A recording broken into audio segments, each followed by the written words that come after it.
Hello everyone, welcome to my channel engineering UPSC. दोस्तों, आज हम फिर मिल रहे हैं एक नई वीडियो में, जिसमें हम डिस्कस करने वाले हैं कि एमपीपीएससी मेंस 2025 के क्या रिसोर्स लिस्ट हो सकती है। दोस्तों, यहाँ पर मैंने दोनों ही इंग्लिश मीडियम और हिंदी मीडियम के रिसोर्स को बताने की कोशिश की है, जिसमें दोस्तों जो हिंदी में लिखा है वो हिंदी मीडियम स्टूडेंट के लिए है रिसोर्सेज, और जो इंग्लिश में लिखा है दोस्तों वो इंग्लिश मीडियम स्टूडेंट के लिए है। यहाँ पर दोस्तों एक डिस्क्लेमर है कि मैंने इंग्लिश मीडियम में मेंस दी है और ये रिसोर्सेज दोस्तों मैंने स्वयं खुद रेफ़र किए हैं, जिसमें दोस्तों मैंने 2 मेंस दिए हैं और 1 इंटरव्यू दिया है। जो हिंदी मीडियम के रिसोर्सेज हैं दोस्तों, उनको मैंने अपने फ्रेंड्स और जिन्होंने मेरे साथ इंटरव्यू दिया था, या फिर दोस्तों जो सिलेक्टेड स्टूडेंट है जिन्होंने हिंदी मीडियम से दिया था, उनके साथ डिस्कस करके दोस्तों मैंने ये रिसोर्सेज को निकाला है आप लोगों के लिए। तो दोस्तों सबसे इम्पोर्टेंट चीज़ यहाँ पर ये हो जाती है कि मेंस में सबसे इम्पोर्टेंट है दोस्तों रिसोर्सेज। यदि दोस्तों आपके बहुत अच्छे रिसोर्सेज हैं तो आपकी मेंस बहुत ही जल्दी निकलेगी। यदि दोस्तों आपके रिसोर्सेज अच्छे नहीं हैं तो आपको मल्टीपल मेंस देने पड़ सकते हैं। तो यहाँ पर सबसे इम्पोर्टेंट है कि क्या रिसोर्सेज चूज़ करने चाहिए, और ये रिसोर्सेज दोस्तों मैंने डिस्कशन के बाद निकाले हैं, तो आप इस पर रिलाई कर सकते हैं। और इस वीडियो में दोस्तों हम देखेंगे कि क्या क्या रिसोर्सेज हो सकते हैं, और इसी तरीके से दोस्तों मैंने डिवाइड किया है इंग्लिश और हिंदी मीडियम के लिए। तो चलिए स्टार्ट करते हैं कि क्या बुक लिस्ट हो सकती है 2025 मेंस के लिए।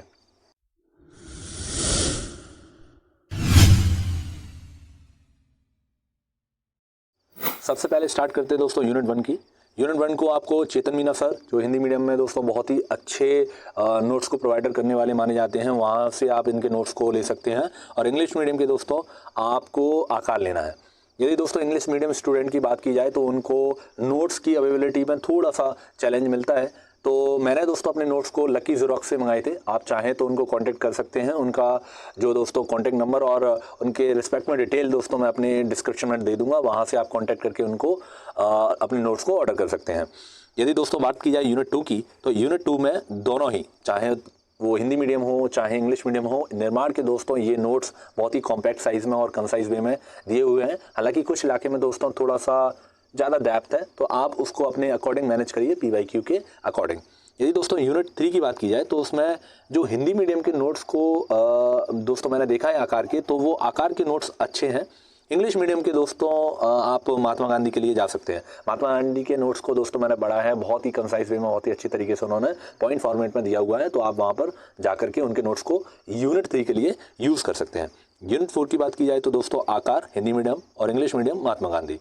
यूनिट 5 की बात की जाए तो दोस्तों आकार और दृष्टि, इन दोनों में से दोस्तों यदि बात की जाए आकार, तो आकार में दोस्तों ये रियासतें अच्छी दी हुई हैं, और जो ये रियासतें दोस्तों वो आप दृष्टि के लिए जा सकते हैं। हालांकि दोस्तों इंग्लिश मीडियम के लिए ये बेस्ट रिसोर्स है ओमशी, आप इनके पब्लिकेशन को दोस्तों ले सकते हैं, और ये मैंने खुद पढ़ा है, बहुत ही अच्छे और डिटेल फॉर्म में इन्होंने दिया है। तो यूनिट 5 के लिए आप इन पर रेफर कर सकते हैं। अब बात करते हैं दोस्तों पार्ट बी की। पार्ट बी में है भूगोल, और इस पार्ट के लिए दोस्तों आप आकार को रेफ़र करिए। आकार के नोट्स बहुत ही डिटेल फॉर्म में है, और यदि दोस्तों आपको कंसाइज वे में चाहिए तो PP शुक्ला सर के नोट्स को रेफ़र कर सकते हैं, लेकिन दोनों में से कोई एक।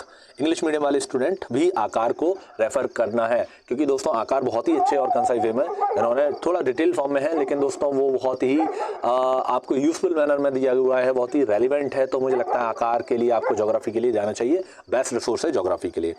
और यदि दोस्तों कृषि की बात की जाए तो चेतन मीना सर, और जो इंग्लिश मीडियम के स्टूडेंट है वो आकार के लिए जाएंगे। आकार बहुत ही अच्छी तरीके से दोस्तों उन्होंने दिया है ज्योग्राफी का जो पोर्शन है, तो मुझे लगता है आकार बेस्ट है ज्योग्राफी के लिए। यूनिट 3 की बात की जाए, जो भारत के प्राकृतिक संसाधन और उद्योग के संबंध में यूनिट है, तो उसके लिए दोस्तों आप आकार के लिए जाइए हिंदी मीडियम, लेकिन इंग्लिश मीडियम वाले दोस्तों उत्कर्ष पर जाना, क्योंकि उत्कर्ष ने बहुत ही डिवाइड फॉर्मेट में बताया है इंडस्ट्री के रिलेटेड में, तो आप इस रिसोर्सेज को रेफर कर सकते हैं यूनिट 3 के लिए। यूनिट 4 की बात की जाए दोस्तों, ये डिजास्टर है, डिजास्टर के लिए आप दृष्टि में जाइए, और English medium student I Magnus में जा सकते हैं। आई मैग्नस दोस्तों इन्होंने जो डिजास्टर, उन्होंने प्रत्येक डिजास्टर के बारे में डिफरेंशिएट फॉर्मेट में बनाया है, और इसके साथ ही दोस्तों इन्होंने प्रत्येक डिजास्टर में उसके डेटा के साथ साथ जो इमेज फॉर्मेट में बना के उसको और ही सिंप्लीफाइड कर दिया है। तो मुझे लगता है आई मैग्नस आपको इसके लिए जाना चाहिए, जो है यूनिट 4 इंग्लिश मीडियम स्टूडेंट। यदि दोस्तों यूनिट 5 की बात की जाए तो मध्य प्रदेश का भूगोल, तो उसमें जो हिंदी मीडियम स्टूडेंट है वो चाहे आकार या दृष्टि जो भी आपके पास अवेलेबल है, दोनों ही दोस्तों बेस्ट रिसोर्सेस हैं। और इंग्लिश मीडियम के दोस्तों जो स्टूडेंट है वो आई मैग्नस को जाएंगे। तो यहाँ पर हमने पेपर 1 को कंप्लीट किया है। चलिए देखते हैं पेपर 2। पेपर 2 में दोस्तों है पॉलिटी, जो पार्ट ए में है। और पॉलिटी एक स्कोरिंग सब्जेक्ट है और यहाँ से आप अच्छे मार्क्स को स्कोर कर सकते हैं। तो इसको अच्छे से पढ़ना दोस्तों बहुत ही ज़रूरी है मेंस के लिए। और इसके यूनिट 1 की बात की जाए और यूनिट 2 और यूनिट 3 दोस्तों, इनमें हिंदी मीडियम में भी सिविल जॉब्स ही दोस्तों बहुत अच्छा रिसोर्सेस है। और इंग्लिश मीडियम में बात की जाए दोस्तों तो उसमें भी सिविल जॉब ही है जो इम्पोर्टेंट है। सिविल जॉब दोस्तों बहुत ही अच्छी तरीके से उन्होंने अपने रिसोर्सेज को प्रोवाइड किया है, पॉइंट फॉर्मेट में, कंसाइज वे में। और सिविल जॉब्स दोस्तों मुझे सबसे अच्छा रिसोर्स लगता है जितने भी रिसोर्सेज में रेफ़र किए गए हैं। उन्होंने दोस्तों बहुत ही कंसाइज वे में और बहुत ही कॉम्पैक्ट वे में बताया है, और जिसको बहुत ही रेलिवेंट तरीके से यूटिलाइज कर सकते हैं अपने मेंस के आंसर राइटिंग में। तो सिविल जॉब्स को दोस्तों आपको हिंदी मीडियम में जाना है इन तीनों यूनिट के लिए। यदि दोस्तों बात की जाए यूनिट 4 की, तो यूनिट 4 दोस्तों एक न्यू यूनिट है और डिफरेंशिएट तरीके से दी हुई है इसको हमारे मेंस के सिलेबस में। तो आप इसके लिए दोस्तों हिंदी मीडियम में तथागत के लिए जा सकते हैं, और इंग्लिश मीडियम दोस्तों आई मैग्नस, इसको दोस्तों रेफ़र करना है इंग्लिश मीडियम के लिए। और यूनिट 5 की बात की जाए तो दोस्तों यहाँ पर हिंदी मीडियम वाले तथागत और इंग्लिश मीडियम वाले उत्कर्ष ने दोस्तों इन यूनिट को बहुत ही अच्छे तरीके से डिवाइड किया है। वो मध्य प्रदेश का प्रशासन हो या फिर ग्रामीण स्थानीय स्वशासन हो, उनको दोस्तों बहुत ही अच्छी तरीके से 3 मार्कर, 7 मार्कर और 11 मार्कर में डिवाइड किया हुआ है। तो आप उत्कर्ष के लिए जा सकते हैं यूनिट 5 के लिए। तो चलिए दोस्तों अब देखते हैं हम अपना पार्ट बी पेपर 2 का। अब बात करते हैं दोस्तों पेपर 2 पार्ट बी की, जो है दोस्तों समाज शास्त्र या फिर सोशोलॉजी। इसमें यदि बात की जाए इंग्लिश मीडियम की तो दोस्तों मैंने खुद सिविल जॉब्स के नोट्स को रेफ़र किया है 5 यूनिट के लिए। सिविल जॉब्स मुझे सबसे अच्छे रिसोर्स लगते हैं दोस्तों मेंस के लिए। यदि हिंदी मीडियम की बात की जाए तो ये दोनों यूनिट दोस्तों सिविल जॉब से पढ़नी है आपको।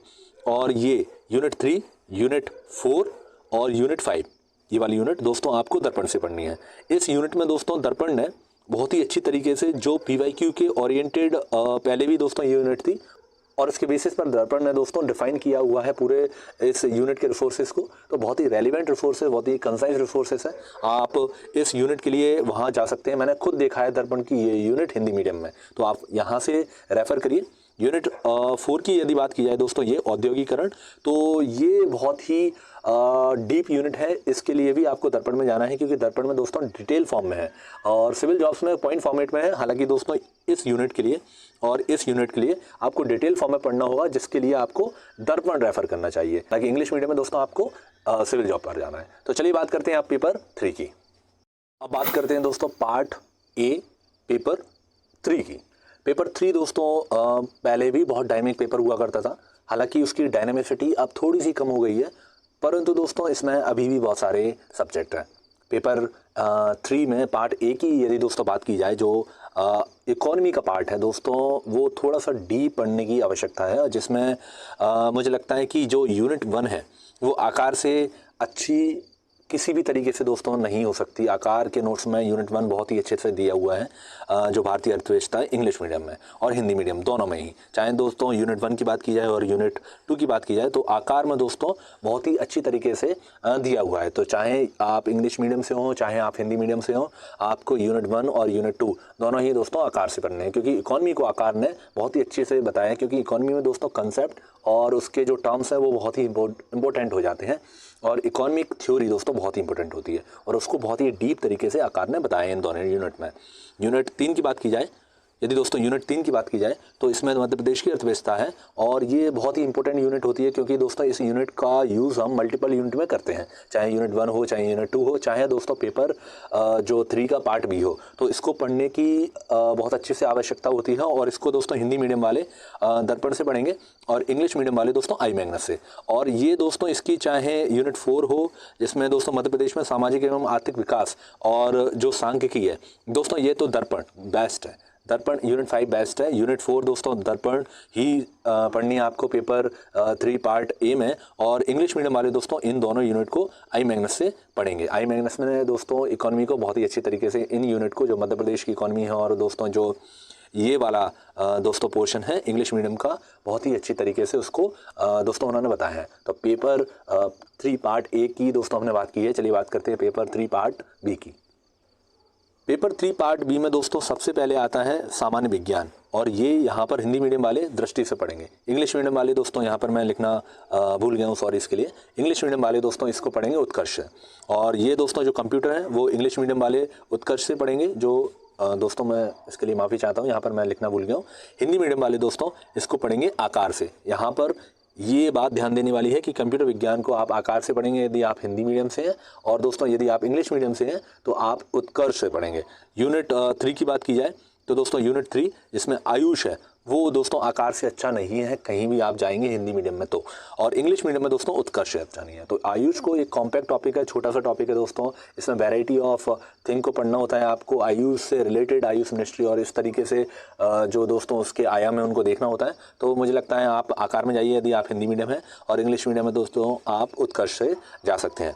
यदि दोस्तों यूनिट 4 की बात की जाए तो यूनिट 4 में दोस्तों आप उत्कर्ष से जाइए और हिंदी मीडियम वाले दर्पण से जाइए यहाँ पर। और यूनिट 5 की बात की जाए तो दोस्तों हिंदी मीडियम वाले दर्पण और इंग्लिश मीडियम वाले दृष्टि से जा सकते हैं। दृष्टि दोस्तों बहुत ही अच्छी तरीके से उन्होंने यूनिट 5 को बताई है, जिसमें इन्वायरमेंट और दोस्तों ट्रेडिशन को जोड़ा हुआ है, और उन्होंने कॉम्पैक्ट तरीके से बहुत अच्छी तरीके से इसको लिखा है दृष्टि वालों ने।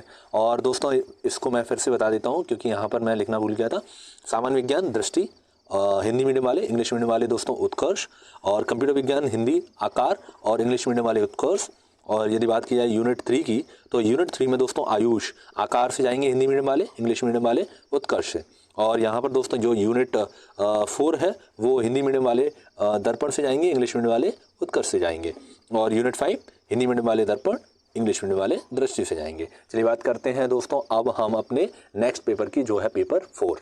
पेपर 4 में दोस्तों बहुत सारी चीज़ें नई जुड़ी हैं, चाहे वो पार्ट ए हो, और दोस्तों यदि बात की जाए पार्ट बी की तो वो तो पूरा ही एक पेपर इंक्लूड कर दिया गया है। पेपर 4 में आपको मल्टीपल रिसोर्सेज पढ़ने की ज़रूरत नहीं है, एक सिंगल कॉम्पैक्ट रिसोर्सेज को आपको पढ़ना है, चाहे वो दोस्तों पार्ट ए हो और चाहे पार्ट बी हो।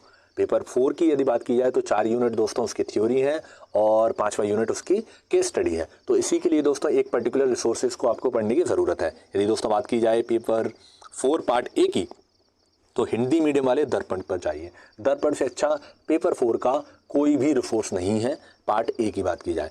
और इंग्लिश मीडियम वाले दोस्तों दृष्टि पर जाएंगे, क्योंकि दृष्टि से अच्छा पेपर 4 पार्ट ए के लिए दोस्तों नहीं है। मैंने खुद दृष्टि से पढ़ा है, और दोस्तों मुझे लगता है दृष्टि एक बेटर रिसोर्स है यदि बात की जाए पेपर 4 पार्ट ए की। यदि दोस्तों बात की जाए एंटरप्रेन्योर की तो उसको भी देख लेते हैं कि उसमें क्या रिसोर्सेस हैं, चाहे वो हिंदी मीडियम की बात की जाए चाहे इंग्लिश मीडियम की बात की जाए। यदि दोस्तों पेपर 4 पार्ट बी की बात करें तो उसका जो रिसोर्स है हिंदी मीडियम में दर्पण, इंग्लिश मीडियम में दोस्तों सिविल जॉब्स। चलिए बात करते हैं आप पेपर 5 की। पेपर 5 की यदि बात की जाएगी तो दोस्तों पेपर 5 जो पहले भी जुड़ा था, हालांकि कुछ चेंजेस किए गए हैं पेपर 5 में, परंतु दोस्तों आकार से अच्छा दोस्तों पेपर 5 के लिए कोई भी रिसोर्स नहीं है। ये मैं फिर से बोलता हूँ कि आकार से अच्छा पेपर 5 के लिए दोस्तों कोई भी रिसोर्सेस नहीं है। आकार में दोस्तों बहुत ही सटीक तरीके से हिंदी के रिसोर्स को बनाया गया है, और ये एक बेटर रिसोर्स है। आपको एक ही रिसोर्स पर स्टिक करना है, वो है आकार। इसके अलावा आपको कहीं जाने की ज़रूरत नहीं है हिंदी में। ये दोस्तों मैं खुद फील कर चुका हूँ जब मैंने हिंदी का पेपर दिया था, क्योंकि दोस्तों हिंदी का पेपर एक डिफरेंट पेपर था मेरे लिए, क्योंकि मैं इंग्लिश मीडियम से था तो इसको इतना डीप पढ़ना थोड़ा सा टफ था। और आकार की वजह से दोस्तों मैंने वो पेपर बहुत ही अच्छी तरीके से बहुत ही कम समय में उसको दोस्तों पढ़ा था। तो आकार से अच्छा हिंदी में कोई दोस्तों दूसरा रिसोर्स नहीं है अगर पेपर 5 की बात की जाए। पेपर 6 की बात की जाए तो दोस्तों मयंक सर, इनसे अच्छा कोई भी रिसोर्स नहीं है ऐसे के लिए। सारे रिसोर्सेज को बहुत ही अच्छी तरीके से दोस्तों इन्होंने डिफाइन किया है, चाहे उसके इंट्रोडक्शन की बात की जाए, चाहे दोस्तों उसकी बॉडी की बात की जाए, या फिर उसके कंक्लूजन की बात की जाए। तो इस तरीके से उन्होंने सारे इशू को डिफाइन किया है, सारे इशू को दोस्तों लिखा है। आप इनके रिसोर्स को फॉलो कर सकते हैं पेपर 6 के लिए। और यहाँ पर दोस्तों हमने हिंदी मीडियम और इंग्लिश मीडियम दोनों के रिसोर्सेज को डिस्कस किया है। और यदि दोस्तों आपको वीडियो अच्छा लगा है तो आप सब्सक्राइब कर सकते हैं, लाइक कर सकते हैं, वीडियो को शेयर कर सकते हैं। वीडियो को देखने के लिए बहुत बहुत धन्यवाद। नेक्स्ट वीडियो में मिलते हैं दोस्तों, जहां पर हम डिस्कस करेंगे अपनी मेंस 2025 की स्ट्रेटजी को। तो थैंक यू फॉर